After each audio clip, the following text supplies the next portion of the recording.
حجت اکبری.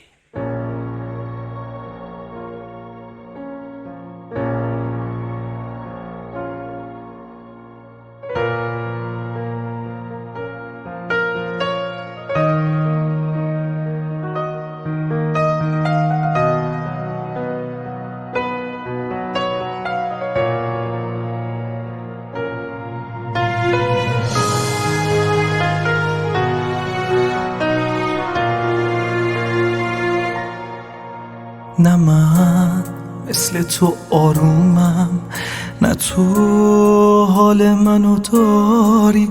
چقدر دیوونگی ها تو به پای عشق میذاری. نه من از جنس این ابرم، نه تو بارون پاییزی. جلو چشمای خیس من واسه کی عشق میریزی؟ کجای راه و بد رفتم که باید سر کنم بی تو؟ به دستای نگاه کی سپردی چشم آبی تو؟ تبکی توی دستاته که تن میدی به دل کندن، که باید سر کنم بی تو که میخوای سر کنی بی من.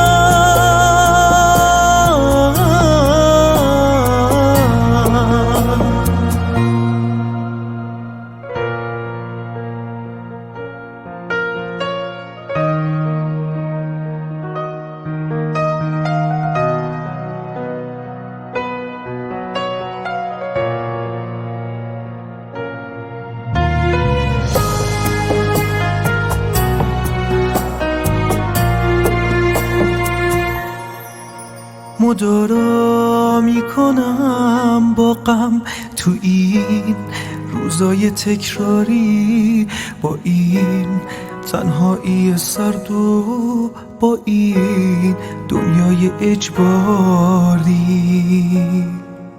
تو که دوری از این خونه، دلم بی‌تاب و آشوبه.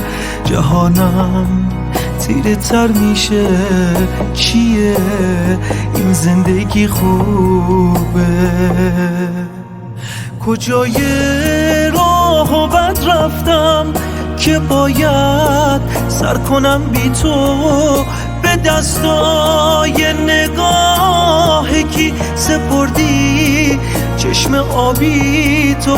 تبکی توی دستاته که تن میدی به دل کندن، که باید سر کنم بی تو که میخوای سر کنی بی من.